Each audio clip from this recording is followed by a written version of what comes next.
Fala concurseiro, aqui do canal do Doutor Concursos, tudo bem com vocês? Como vocês estão, pessoal? Estudando? Eu espero que sim.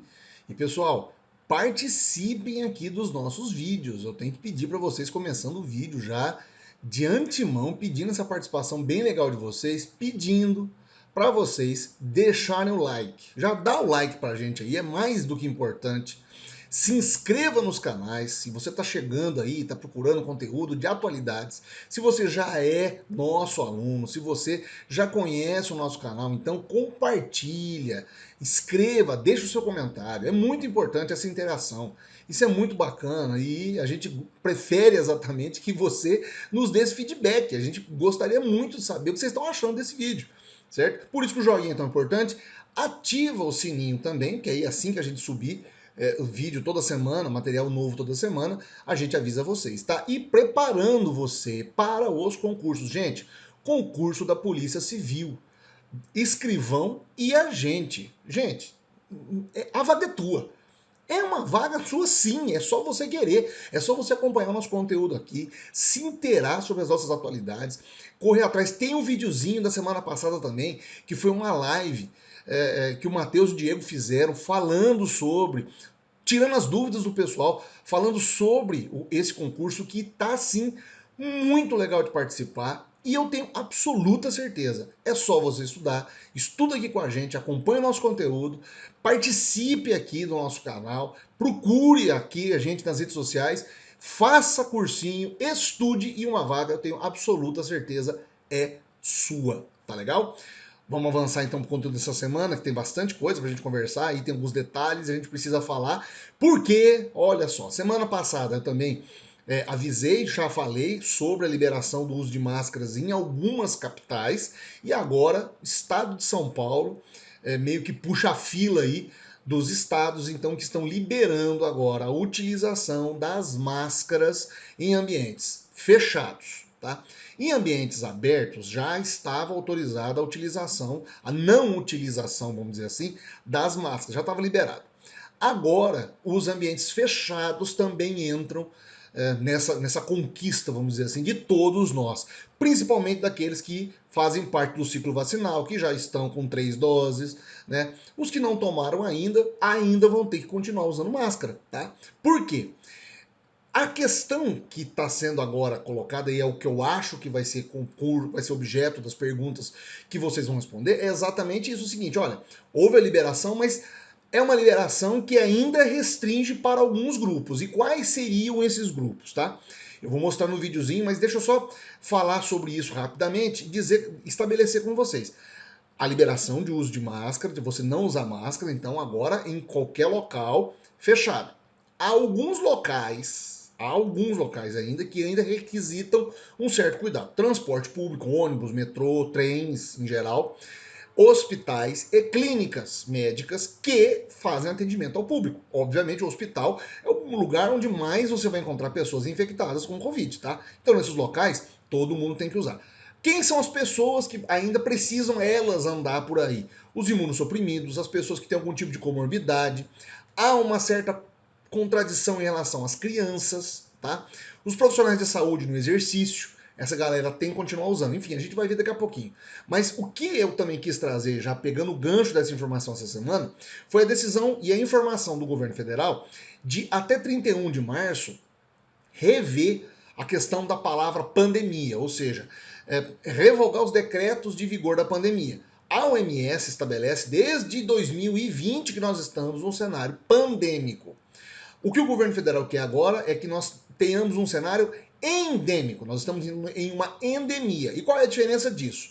Aí que é o ponto-chave para você concurseiro, para você concurseira, você que está estudando, tem que saber. A diferença de pandemia para endemia. A pandemia é quando eu tenho uma doença infecto-contagiosa em escala global e eu não tenho, inclusive, defesas, inclusive, ou sistemas de defesa organizadamente públicos para combater este vírus ou esta doença.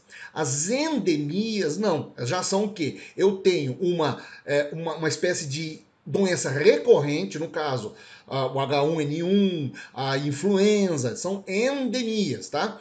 Típicas que se manifestam com frequência em uma determinada região, mas para a qual a população e os serviços de saúde já estão preparados. Ou seja, a endemia, ela existe, é uma doença endêmica, ou seja, ela está entre um grupo social, tá? Ela pertence àquele grupo social, mas ela já tem algum certo controle, ou pelo menos há uma possibilidade dos sistemas organizados de saúde combaterem. A pandemia não, é quando eu tenho ela em escala global. E as pessoas que necessitam ainda utilizar os recursos, as máscaras, os recursos de isolamento.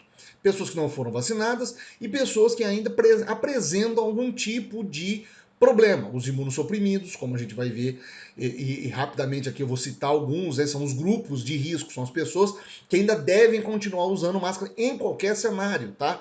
Pessoas que ainda apresentam algum tipo de comorbidade, as pessoas que ainda possuem algum tipo de fragilidade, até mesmo virótica, ou que estejam ainda em tratamento, pessoas que estão em tratamento de câncer, pessoas que possuem diabetes, pessoas que estão em tratamento de rins, essas pessoas que ainda possuem algum sistema fragilizado no corpo, estas sim necessitam continuar usando máscara em qualquer local. A questão das crianças, e isso talvez seja também alvo de outras perguntas para vocês nos concursos. Veja, nesse primeiro momento, as crianças ainda estão obrigadas a utilizar máscara porque o ciclo vacinal para esse público ainda não está totalmente fechado. Nós não temos números ainda de pessoas, números de crianças totalmente vacinadas que garantam essa flexibilização, ou seja, esse descanso das entidades médicas em dizer que elas podem estar seguras, tá? Tem a questão também dos idosos, tá? Apesar de que os idosos também, essa semana, eu ia até trazer isso como informação, já estão sendo dadas as quartas doses, a quarta dose para idosos e grupos de idosos que podem sim apresentar algum tipo de evolução com a doença. Os não vacinados, obviamente, essas pessoas que não estão, ou tomaram uma vacina só, ou que estão ainda esperando tomar outra vacina por alguma razão que ninguém sabe ainda especificar muito bem, essas ainda precisam continuar usando máscara, tá? E a questão das crianças, como eu estou falando aí, as crianças ainda são alvo de muita discussão no meio médico, no meio científico, porque não se sabe ao certo ainda se elas têm a potencialidade de desenvolver os casos graves em escalas que nós vimos acontecer nos adultos, e isso você concurseira, você concurseiro, tem que estar na ponta da língua sabendo disso. Por quê? Porque ainda os dados não são conclusivos e as crianças ainda não estão com o ciclo vacinal totalmente completo. Então, por via das dúvidas, é melhor que elas usem as máscaras ainda, tá? As informações que foram divulgadas também dão conta de que até as escolas já estão liberando e obrigando agora o retorno às aulas 100% presencial. Isso deve acontecer mais dia menos dia, mas o fato é que agora nós temos uma espécie de esperança, luz no fim do túnel para que a gente consiga passar por essa dificuldade que nós enfrentamos aí nos últimos 2 anos, tá? Lembrando aquela outra informação também que eu acho importante frisar para vocês. A questão da mudança de um estado de pandemia para endemia, que pode ser decretado pelo governo federal até o final do mês de março. Vamos continuar acompanhando e você tem que saber dessas informações. Outra informação também que aconteceu já pro final da semana, tomou conta dos noticiários e aí caiu na imprensa como um todo, foi a questão do bloqueio do Telegram, que é um aplicativo de mensagens muito similar a outros, inclusive, que nós conhecemos aí, o WhatsApp, por exemplo, mas que no Brasil tem uma certa predileção política que não vem ao caso agora, eu novamente reforço, não é o objetivo das nossas aulas e eu acredito que essas questões políticas, de lados, etc., não são alvo das perguntas que vocês vão responder nos concursos. Porém, eu acreditei e acho que essa informação é relevante dizer para vocês pelas consequências e de uma certa forma por um paralelismo que existe entre essa questão do Telegram e uma informação que eu já dei para vocês lá em 2020, depois interagir em 2021 também com várias informações, que é a questão da regulamentação das Big Techs, ou seja, das grandes empresas de comunicação do mundo, afora por aí, e que está sendo de uma certa maneira discutido em vários países, Estados Unidos, França, Inglaterra, até na própria Rússia, estavam havendo discussões, a União Europeia começando a ver com uma certa desconfiança o avanço das Big Techs e uma falta de controle das Big Techs por conta exatamente dessa invasão de fronteiras que elas estabelecem por conta desse aspecto da liberdade. No caso do Telegram, no Brasil, a empresa não possui escritório em território nacional, ela tem um sistema robotizado de informações, ela tem uma versão em português que funciona e que é utilizado em grupos políticos no Brasil, mas o fato é que várias reportagens têm anunciado já faz um bom tempo que, inclusive lá no Telegram, há um espaço favorável para disseminação de notícias falsas, o que a gente vai chamar de fake news, costumeiramente falando, mas são as chamadas desinformações, grupos, inclusive, que podem estar negociando ali por conta da questão do anonimato total, ações criminosas, venda de armas, venda de drogas, venda de notas falsificadas. Houve uma grande repercussão, inclusive, na semana passada, por causa de reportagens que aconteceram em veículos de comunicação informando sobre esses atos criminosos que aconteciam dentro da plataforma de comunicação. De uma maneira geral, isso tudo já era de conhecimento das autoridades. A Polícia Federal tem desenvolvido uma investigação e fez uma solicitação ao ministro Alexandre de Moraes, no STF, que acatou o pedido da PF e decretou então a suspensão do aplicativo, acatando, levando em consideração as informações da Polícia Federal, dizendo o seguinte: olha, eles simplesmente burlam a lei, eles não respondem, não há uma comunicação assertiva entre a polícia, entre os órgãos do judiciário e a plataforma. A plataforma ignora veementemente todas as tentativas de conversa ou de negociação. Até porque também agora, durante o período eleitoral, o próprio Tribunal Superior Eleitoral já tinha conversado com outras grandes plataformas de comunicação na internet e feito um acordo com essas plataformas para combater a disseminação de informações falsas. O Telegram se absteve, nunca participou de nada. Depois da repercussão toda que aconteceu, por conta da suspensão, que foi enviada, inclusive, pelo ministro Alexandre de Moraes, e que obrigou as empresas, ou seja, as lojas de aplicativo, que facilitam a distribuição do aplicativo para muitas, para os celulares, todos aqui do território nacional, aí houve uma manifestação do pessoal lá do Telegram. O Pavel Durov, que é o fundador da empresa, se manifestou dizendo que houve um desencontro de informações em relação aos e-mails corporativos. Aí é um apontamento meu e eu assumo a responsabilidade pelo comentário. Interessante, uma empresa que se diz, inclusive, de tecnologia de informação tem problemas no próprio e-mail de comunicação com entidades governamentais? Aí já começa a minha desconfiança em relação a esse tipo de comunicação, que eu acredito que tem uma falha, né? Mas, de uma certa maneira, não vamos colocar a questão política aqui. A questão é que há sim uma conversa, há um movimento internacional de governos, de autoridades jurídicas de vários países. A Alemanha, por exemplo, puxou a fila também para regulamentar essas atividades dessas big techs, dessas empresas gigantes de comunicação, para que elas tenham algum tipo de regulamentação e que elas respeitem as leis e a soberania dos países, tá? No caso do Telegram, então levanta-se a questão que pode ser alvo das perguntas de vocês aí nos concursos, essa questão. A questão, não da questão do anonimato ou da liberdade extremada que, em tese, o aplicativo ofereceria, mas pelo fato de que há sim uma regulamentação nacional que tem que ser respeitada. E não é porque é um aplicativo internacional que ele não pode respeitar. Grandes empresas e corporações têm escritórios no Brasil, têm representantes legais no Brasil, e isso não seria nem ter nenhum tipo de problema para uma empresa do porte do Telegram, que é uma grande estrutura de comunicação, um grande aparelho, um grande aplicativo de comunicação mundial, poderia muito bem atender os pedidos da justiça de informações. Mas toda a repercussão que aconteceu serviu pelo menos para que o proprietário do aplicativo se manifeste agora, atenda às necessidades que a justiça brasileira está tentando exigir dele já com um certo tempo. Então achei uma informação interessante, não vou entrar no aspecto político, mas acho que você tem que saber dessa informação para prestar os concursos, tá legal? E no âmbito internacional, gente, guerra da Ucrânia, e aí é uma coisa que até me atinge um certo ponto, porque eu também sou jornalista, isso, de uma maneira geral, tem acontecido com certa frequência.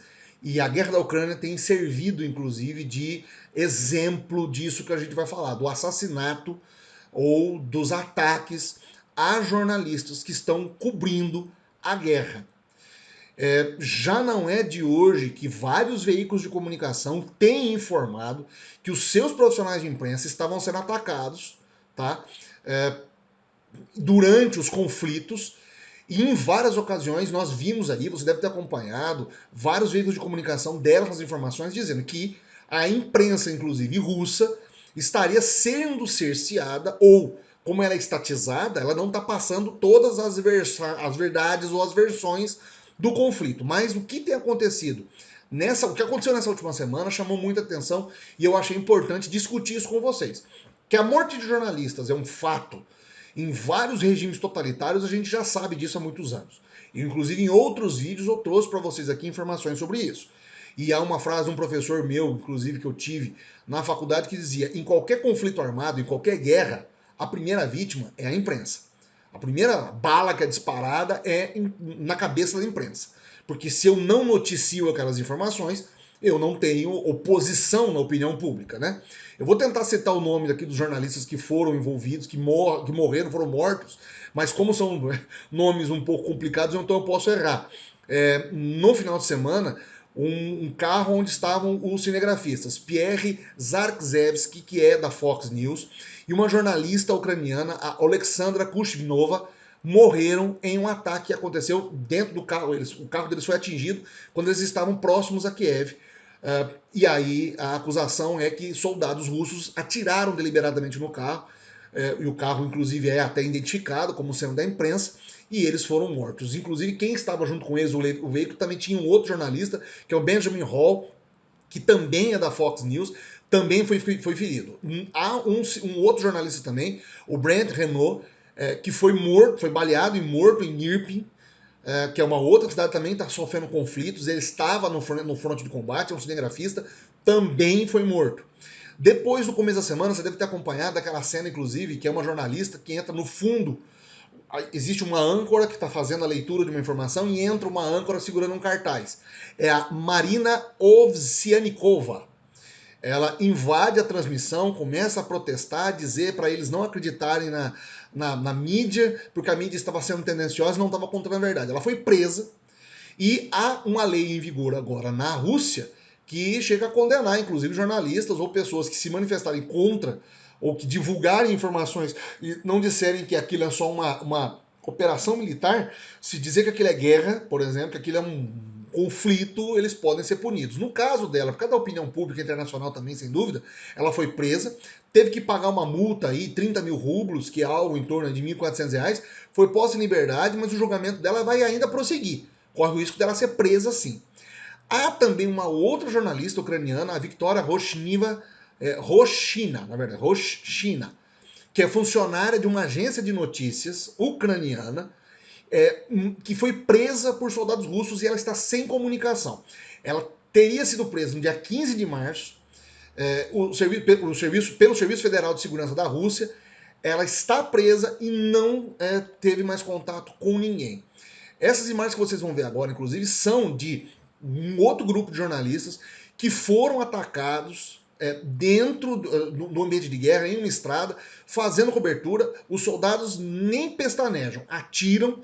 A câmera, você vai perceber que a câmera, os soldados, inclusive o pessoal que está dentro do carro, abaixa, tenta escapar do tiroteio, saem do carro e são alvejados da mesma forma. Houve um jornalista, inclusive brasileiro, também correspondente de guerra, não me fugiu o nome dele agora, que teve a fita, a câmera fotográfica dele, tendo que ser deletada, um soldado apontando uma AK-47 para o peito dele, dizendo: ou você apaga, ou eu vou te executar aqui. Enfim, o jornalismo como um todo está sendo atacado, e não é de hoje. Mas no caso da guerra da Ucrânia, essas imagens e a morte de jornalistas está virando uma espécie de prática. Por quê? Porque são eles que estão na ponta, que estão transmitindo as informações, que abastecem sites, inclusive de notícia, que dão, de uma certa forma, as informações para as redes sociais, para movimentar as redes sociais contra o que está acontecendo na Ucrânia como um todo, naquele ambiente de guerra que nós estamos vendo. As imagens que nós estamos vendo dos bombardeios que estão acontecendo em áreas civis, em prédios, as informações que nós temos hoje de ataque com mísseis ultrassônicos. Então, de uma maneira geral, isso está sendo feito e engendrado sistematicamente pelas tropas russas para os jornalistas que vão cobrir o conflito. Isso é uma informação relevante, achei importante trazer para vocês e acho que isso pode ser também englobado no futuro nos concursos que virão por aí. É muito triste, tudo que está acontecendo na Ucrânia é extremamente doentio, não há outra palavra para ser falado, mas que a gente vai ainda reverberar essas informações por um bom tempo e ainda você vai responder perguntas sobre isso nos concursos, eu tenho a mais absoluta certeza, tá legal? Pessoal, espero que vocês tenham gostado. Deixa o like pra gente, é muito importante, tá? Se inscreva no canal se você não é inscrito ainda e curta ou compartilhe aqui as nossas informações, deixa o seu comentário, deixa a sua participação com a gente, que é muito importante. Espero que vocês tenham gostado. A gente se vê semana que vem, se Deus quiser, e até lá.